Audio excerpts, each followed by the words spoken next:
दुनिया में अभी तक शायद कोई ऐसी तराजू नहीं बनी है जो धरती के धैर्य, माँ की ममता और शहीदों की शहादत का वजन कर सके। हम बात कर रहे हैं शहीद आजम भगत सिंह की।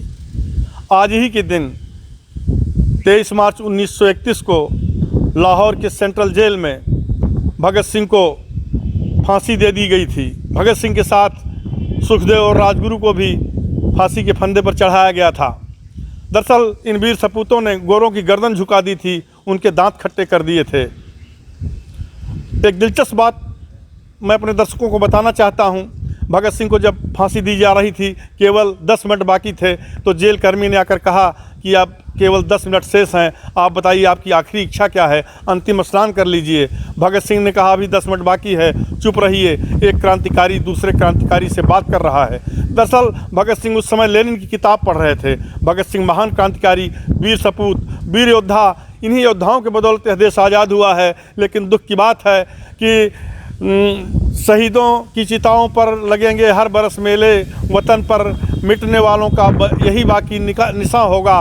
और सरफरोशी की तमन्ना अब हमारे दिल में है, देखना है जोर कितना बाजुए कातिल में है। ऐसे गीत गा गा करके हंसते हंसते फांसी के फंदों को चूमने वाले इन वीर सपूतों को आज वो सम्मान नहीं मिल रहा है जो मिलना चाहिए था। गवाह है सहारनपुर, जहां सरदार भगत सिंह के भाई सरदार कुलतार सिंह आज़ादी के बाद आ गए थे और बस गए। आज उनका पूरा परिवार यहाँ पर रहता है। कुछ लोग नैनीताल के बाजपुर में चले गए। लेकिन आज शहीद दिवस पर भी सरदार भगत सिंह के यहाँ ना तो कोई प्रशासनिक अधिकारी आया है, ना तो कोई मंत्री आया है, ना कोई और जनप्रतिनिधि आया है, ना यहाँ के मेयर आए हैं।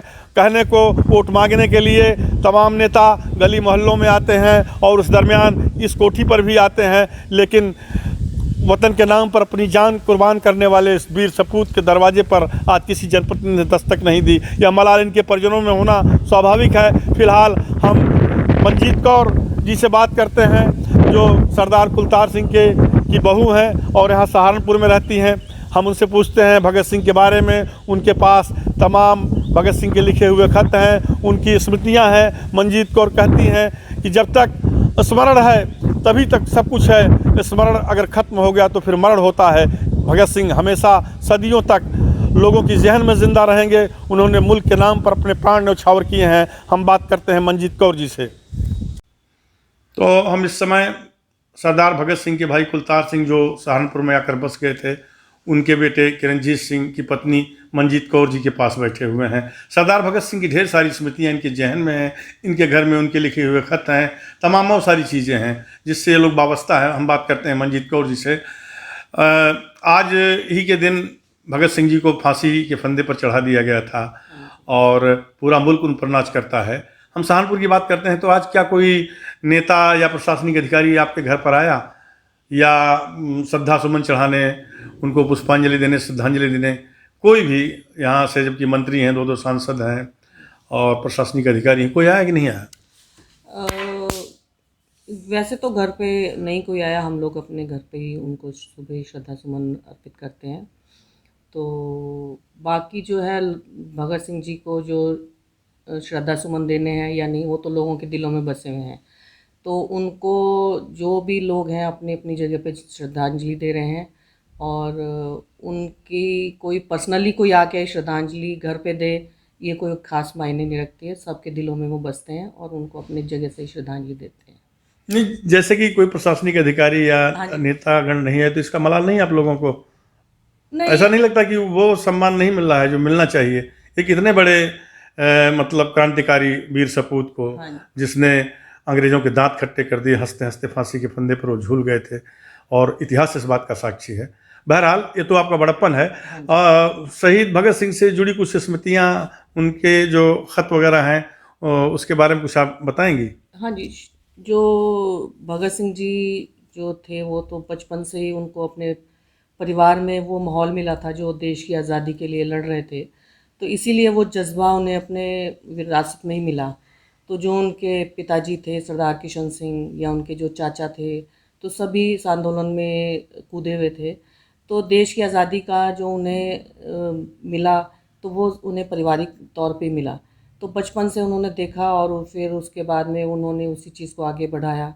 और उसके बाद में अंग्रेज़ों के प्रति जो उन्होंने जलियांवाला कांड देखा था, जलियांवाला बाग का, तो उसके बाद उनके मन में और भी दृढ़ता आई कि मेरे को भारत को आज़ाद कराना है। तो वो वहाँ से जाके वो जलियांवाला बाग का जब कांड हुआ था, तो उन्होंने वहाँ से जाके वो खून भरी जो मिट्टी थी वो लेके आए और उन्होंने कहा कि मैं अपने देश को आज़ाद कराऊंगा। तो ये जज्बा उन्हें अपने परिवार से ही मिला और उसके बाद में फिर वो उन्होंने अब पूरा अपना जीवन बलिदान कर दिया इसके लिए।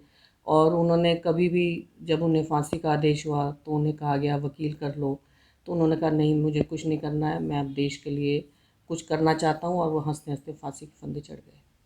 जी। अच्छा, ये बताएंगे कि इनका नाम भगत सिंह क्यों पड़ा? कुछ इस बारे में किंवदंतियाँ हैं, कुछ किताबों में कुछ अलग अलग तथ्य हैं, लेकिन चूंकि आप उनके परिवार से जुड़ी हैं तो आपको बहुत अच्छी तरह पता होगा कि भगत सिंह नाम उनका क्यों रखा गया।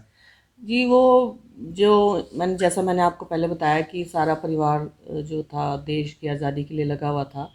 तो उनके पिताजी और उनके दो चाचा सरदार स्वर्ण सिंह और सरदार अजीत सिंह जो वो जेलों में थे उस दौरान। तो वो कुदरती तौर पे उस दौरान उनको जो थी वो जेल से छूट के आए थे। तो उसी दौरान भगत सिंह जी का जन्म हुआ, तो उनको कहा गया कि भाई ये बहुत भागों वाला बच्चा है, तो इसका नाम भगत सिंह रखा जाए। तो वो भागों वाला करके वो भगत सिंह से जोड़ दिया गया, तो उनका नाम वो रखा गया। आपके परिजन सहारनपुर के अलावा और कहाँ? बताते हैं कि नैनीताल के बाजपुर में भी कुछ लोग चले गए थे जी, और जालंधर में भी कुछ लोग रहते हैं, या? जालंधर में के पास में जो है खटखड़ कला जगह है, वो हमारा पैतृक गांव है। तो वहाँ पे जो है वो हमारा प्राचीन घर है जिसको अब सरकार ने म्यूज़ियम बना दिया है। तो वहाँ सारी चीज़ें रखी हुई हैं और जो भगत सिंह जी से संबंधित भी हैं, और भी बहुत सारा बड़ा म्यूज़ियम है। और जो भगत सिंह जी के जो बाकी भाई हैं जो उससे छोटे थे, वो सरदार कुलबीर सिंह, फिर तीसरे नंबर पर सरदार कुलतार सिंह जी थे, फिर दो जो हैं वो छोटे सरदार रणबीर सिंह और सरदार राजेंद्र सिंह जी, वो बाजपुर में जाके बस गए थे। नैनीताल में? नैनीताल के पास में है बाजपुर जगह तराई में, तो वहाँ पे उन्होंने फार्म वगैरह बनाए, वहाँ रहते हैं। उनका परिवार अब आगे वहाँ रहता है। तो आपके परिवार में जैसे देश आज़ाद हुआ, इन तमाम वीर सपूतों ने, शहीद आजम भगत सिंह, चंद्रशेखर, राजेंद्र लाहिड़ी, अशफाकुल्ला खां, बड़ी लंबी फहरिस्त है। जी, एक गरम दल था आज़ादी की लड़ाई के दौरान, एक नरम दल था, नरम दल का नेतृत्व गांधी जी कर रहे थे। तो देश आज़ाद हुआ, आपके परिवार का बहुत बड़ा योगदान है उसमें। खासतौर से हम बात करें शहीद आजम भगत सिंह के अलावा भी आपके पूरे परिवार में सब क्रांतिकारी रहे। आप बता रही हैं कि जब भगत सिंह पैदा हुए तो उसी दिन उनके पिताजी जेल से, चाचा जी जेल से छूट गया, इसलिए उनका नाम भगत सिंह रखा गया। तो आपके पूरे परिवार में कोई सेना वगैरह में है, जल थल वायु सेना में, या फिर लोग क्या करते हैं, व्यवसाय कर रहे हैं या फिर? जी, फार्म करते हैं। और जो इनके चाचा जी जो जिनका मैंने जिक्र किया सरदार रणबीर सिंह जी, उनके बेटे फौज में थे, अब तो रिटायर्ड हैं, जनरल रैंक से रिटायर हुए हैं। तो इस तरह से बाकी जो हैं और अपने काम में लगे हुए हैं। और हमारा फार्म है, तो मेन जो काम था वो फार्मिंग का ही होता था। तो उसी को काम को आगे करते हैं। यहाँ भी हमारा फार्म है। तो बाकी सेना में तो मैंने आपको बताया वो एक थे, तो हाँ वो अब रिटायर हो चुके हैं, वो हमारे चाचा जी के बेटे थे। मंजी जी, बहुत बहुत धन्यवाद जनवाणी से बात करने के लिए। तो देखिए, हम बताना चाह रहे हैं अपने दर्शकों को, ये शहीद आजम भगत सिंह के परिजनों में जो ख़ास तौर पर कुलतार सिंह उनके तीसरे नंबर के भाई थे, उनके बेटे की बहू हैं मंजीत कौर जी, जिनसे हमने बातचीत की और उन्होंने बताया तमाम सारी बातों को। और इन्होंने जो सबसे ख़ास बात कही कि हमारे यहाँ कोई आया नया सरदार भगत सिंह लोगों के दिलों में बसते हैं, ये बहुत बड़ी बात है, ये दिलेरी की बात है और देश के प्रेम भावना की बात है। और ऐसे में शहीद भगत सिंह का पुण्य स्मरण काफ़ी प्रासंगिक हो जाता है। मैं अवनींद्र कमल, कैमरामैन मुकेश गिरी के साथ, जनवाणी न्यूज़ सहारनपुर।